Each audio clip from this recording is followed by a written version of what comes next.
আমার ভাই হত্যার বিচারের দাবিতে আমি দীর্ঘদিন ধরেই মানববন্ধন করি, সংবাদ সম্মেলন করি।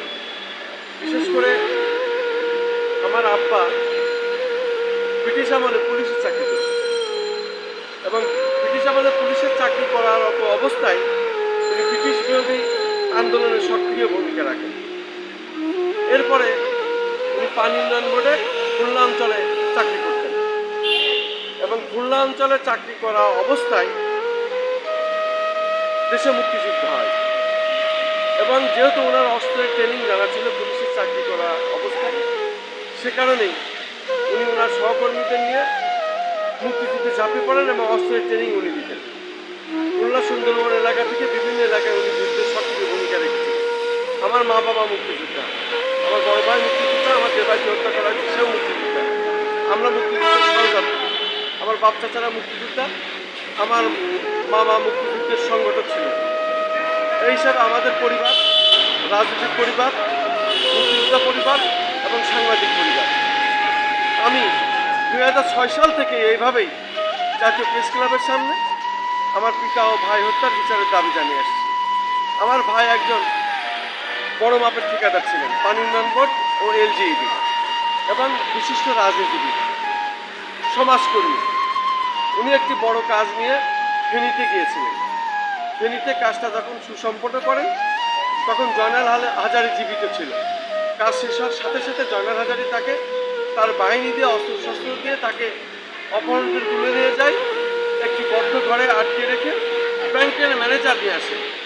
সেখানে জোরপূর্বক সমস্ত কাজের টাকা তার ব্যাংকের থেকে নিয়ে নেয় এবং এই টাকা যখন সব নিয়ে নেয় তখন আমার ভাই অনেকটাই দিশেহারা হয়ে যায়। উনি তখন সমস্ত কাগজপাতি যা ছিল ডকুমেন্ট সব নিয়ে এসে আমার এক আত্মীয় হাইকোর্টের উকিল তার কাছে সমস্ত পেপারসপত্র জমা রেখেছেন। সেখানে অনেক টাকা, সেটা আমরা মামলা করলে সে টাকা আমরা ফেরত পাবো। এরপরে আমাদের ব্যবসা প্রতিষ্ঠান শৈলকুপা ঝিনাইদহ শৈলকুপা বাজারে 4টি ব্যবসা প্রতিষ্ঠান, সেটা ভেঙে দেয় দুষ্কৃতিকারীরা, সন্ত্রাসীরা, ওই এলাকার রাজনীতির প্রতিপক্ষ যারা, তারা সেখান থেকে আমাদের টাকা পয়সা লুটে নেয়, অনেক ক্ষতি করে। পাশাপাশি আমাদের বাড়িতে যখন আক্রমণ করে, অন্যায় করে, অত্যাচার করে, আমাদের ব্যবসা প্রতিষ্ঠান ভেঙে দেওয়ার পরে আমাদের বাড়িতে ফলজ কাঠের গাছ সন্ত্রাসীরা কেটে নেয়।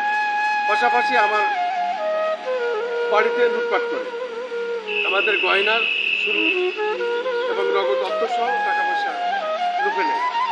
কিন্তু এই হত্যার সাথে জড়িত ছিল আমার ভাইয়ের বউ। সে তার পরকীয়া স্বামীর সাথে এখন ঘর করছে।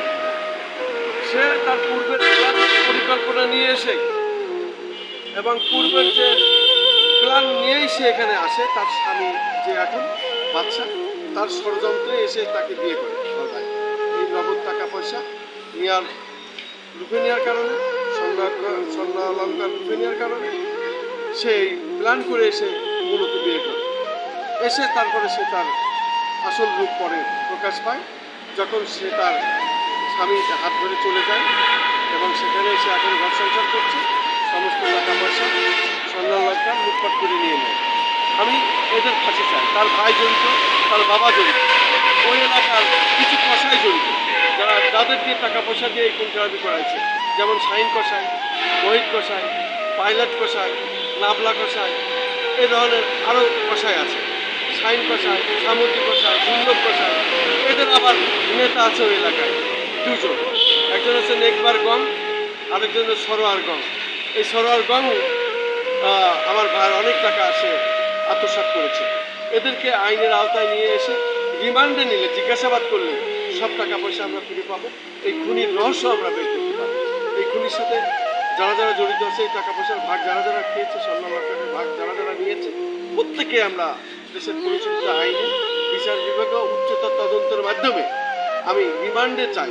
রিমান্ডে নিলে, বিচারের মাধ্যমে নিলে, রিমান্ডে নিলে সব খুনির রহস্য বেরিয়ে আসবে। এখানে এমপি মন্ত্রীরা জড়িত আছে, পরিষ্কার করে। জয়নাল হাজারী জড়িত আছে, পরিষ্কার করে। মাফিয়া ডনরা জড়িত আছে।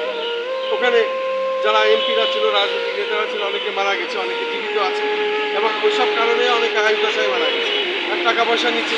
আর আমি একের পর এক এই মানববন্ধন করছি, প্রতি জানাচ্ছি, এগুলো একটা ভয়ের কারণ। এই জন্য অটোমেটিক্যালি আল্লাহর তরফ থেকে তাদের মৃত্যু হয়েছে, অনেকে মারা গেছে। এই কারণে আমি বলতে চাই, যারা অন্তত জীবিত আছে তাদেরকে ধরা হোক, ধরলে পারে রিমান্ডে নিলে পারে আমাদের ধন সম্পত্তি টাকা পয়সা ফিরে পাবো এবং আমাদের ক্ষতিপূরণ পাবো। যেহেতু 4টি ব্যবসা প্রতিষ্ঠান ভেঙেছে শুল্কবা বাজারে, আমাদের অনেক কিছু লুটপাট করে নিয়েছে, স্বর্ণ অলঙ্কার সহ নগদ টাকা সহ এসব লুটে নিয়েছে, এগুলো আমরা ফেরত পাবো। পাশাপাশি আমি আরও বলতে চাই, এই খুন যখন হয়েছে, এই খুন 2006 সালে আমার আব্বাকে খুন করে কুষ্টিয়া নিজ বাড়িতে, আমাদের কুষ্টিয়া কুকসাতেও বাড়ি আছে, আবার এদিকে ঝিনাইদা ষোলকুপা মালিপাড়াতেও আমাদের বাড়ি আছে। যেহেতু দুই জায়গায় আমাদের থাকা চলাফেরা চলবে, আমি বলতে চাই এই দুই হত্যার সাথেই এই খুনিরা জড়িত আছে। এই দুই হত্যার সাথেই এই যারা খুন করেছে, এই চক্র দুটো হত্যার সাথেই সক্রিয় আছে। যেহেতু একটা রাজনীতি পরিবার, নগদ ধন সম্পত্তি আছে, এই টাকা পয়সা লুটে দেওয়ার জন্য তারা ষড়যন্ত্র করেই এই হত্যার সাথে সম্পৃক্ত আছে। কারণ ওই এলাকা সন্ত্রাসী এলাকা, কুষ্টিয়ার সন্ত্রাসী এলাকা। এই গড়াই নদী পার হলে এখানে মাগুরা এবং ঝিনাইদা চুয়াডাঙ্গা কুষ্টিয়া পার হয়ে আসে।